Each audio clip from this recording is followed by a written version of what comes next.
Alright, gunfuckers. Here's one that happened a few summers ago. Live out near Texarkana.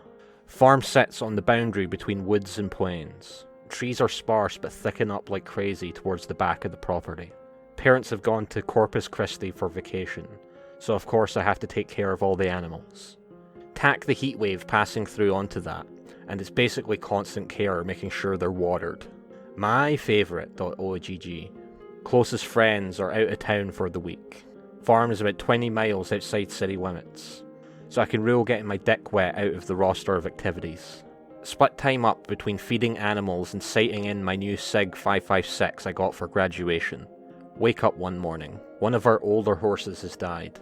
She had plenty of water, but the heat must have just been too much for her, poor girl. I phone Dad. He tells me to go to neighbour Frank a few miles down the road. He has a backhoe. Go to Frank, tell him my situation. He follows me back home with the thing and fills me in on how to operate. Not too different from a tractor, so I'm set. Tells me he'll be back the next morning for the backhoe. Set to work digging Empress's grave. Fill it in, offer a moment of silence, shed a manly tear. Suddenly, inspiration.wav. Turn the backhoe back on and chug a lug to the back of the property. 30 acres and not a single berm for shooting? Madness. Don't bother telling parents because they wouldn't give a fuck. Start digging a berm. Leave the trench far aside. Suddenly smell this dank, shitty odour. Panic and think I hit a sewer line. I'm gonna get it, thought Jeff. Hop down out of the cab and search the trench for a busted pipe. None to be found. Suddenly feel uneasy. Feeling of being watched. Scan tree line and surrounding field. Zip. Chalk it up to dead horse and residual guilt, but still tactically back to the backhoe. Glad I left it running.txt. Chug a lug back to the farm, turn it off and head inside. Get up early next morning, make a big country breakfast, and go out to feed some motherfucking critters. Go out to do the horse's routine, but with one less chunk of hay on the wheelbarrow. Sadface.png. Suddenly waft a most unpleasant vapour. That smelly smell from yesterday mixed with rot. Head out on a hunch to where I buried Empress. Stagger and nearly puke. The grave has been robbed. Her head has been placed, emphasis on placed, upright near a largish hole in the ground. Tongue has been ripped out, eyelids gone, and eyes have been popped. Her cheeks and neck look chewed on. Maggots crawling around the wounds. Vitreous humour dry and crusty running down one cheek. Seen dead animals and scavenging before, this trumps all in my book. Plus I loved that horse, so this is disturbing on a number of levels. Hear squealing behind me, brick my shorts. It's neighbour Frank. He asks why I look so pale. Tell him coyotes dug up the horse. Bullshit, I dug that grave at least 7 feet deep. He nods and leaves with the backhoe. I play car shuffle again to get him back to his truck. Get home. Carefully tip Empress's head back into the grave with a shovel and rebury her. Go into garage. Slop some coyote urine around the grave to keep the fuckers away. It pays to have a family as into hunting as mine. Fast forward to that afternoon. Head out on four-wheeler with a few targets. My SIG and my moist nugget. Trashy? Yes. Cheap? Also yes. For a little sight calibration, okay? Go to set up targets. Realise I didn't bring anything to actually set them up on. Punch self. Go into trees and grab some sticks. As I approach, get the same feeling as the day before. Go into trees, grab some suitable sticks, and do a nope scoot back to my site. Whittle sticks into stakes, makeshift a few targets into the side of berm, get my SIG calibrated to within acceptable parameters, and operate on the clean target for a few minutes with the nugget. After a while, I realise it's getting dark. Decide to take targets and shit down, clean up my brass and head back. Leave no trace.bsa. As I'm taking the targets down, the afternoon breeze shifts and suddenly stank.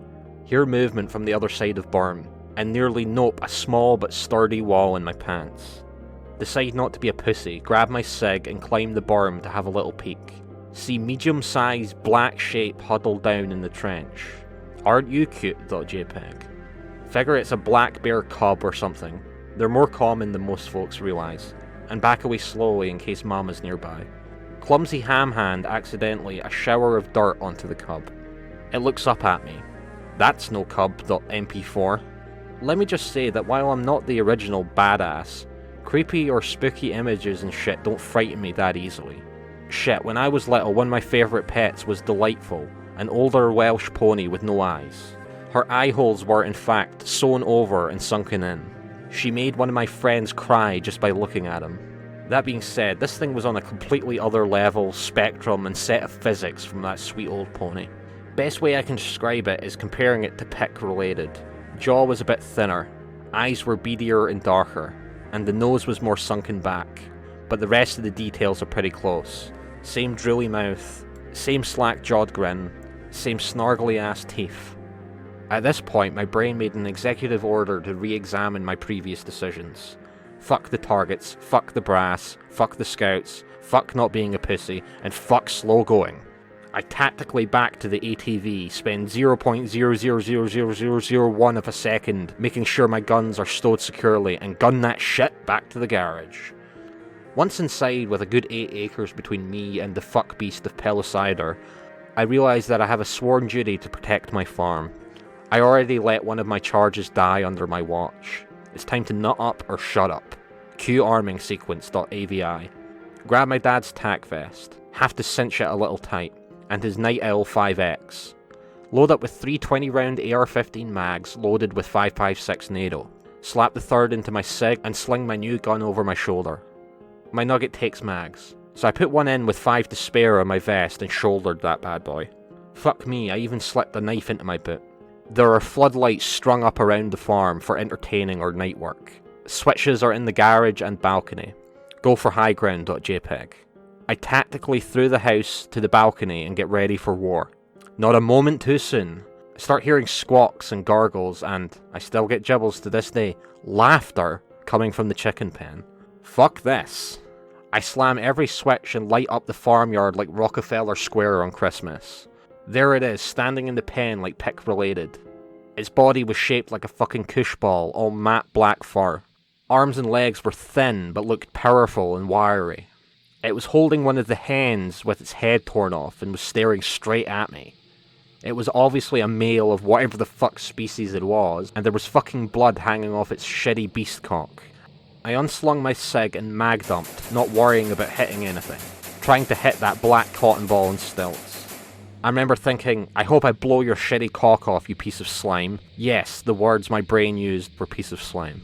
I scored at least 5 or 6 good thwucks, my target only being 50 yards downrange. It never moved the entire time, puffs of fur flying off of it.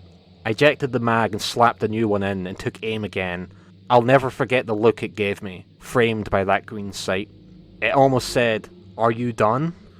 I squeezed off a final shot at its fucking mouth. I hit it. I fucking know I hit it. I remember almost in slow motion the puff of fucking saliva and shit as my 5.56 NATO round introduced itself to its face at 3,000 feet per second. The thing starts wheezing, like a rusty gate being swung back and forth, that kind of sound. It dropped the hen and stepped over the chicken fence. I swear to fuck that this thing has either retractable legs or its body is mostly puffy fur, because when it stepped over the fence, that leg almost disappeared. I wasn't going to let it run away. Mag dump 2, they were dumping in. I didn't score any hits though. Once it was over that fence, it dropped to all fours and scuttled off like some giant spider back to the crack in Satan's couch, all the while wheezing that noise. I stayed up all night waiting for it to come back. Fed the animals with my SIG over my shoulder. Went to sleep, repeated the process until my parents came home. Never saw that chicken fucking shit weasel again. So, Kay, what's your take?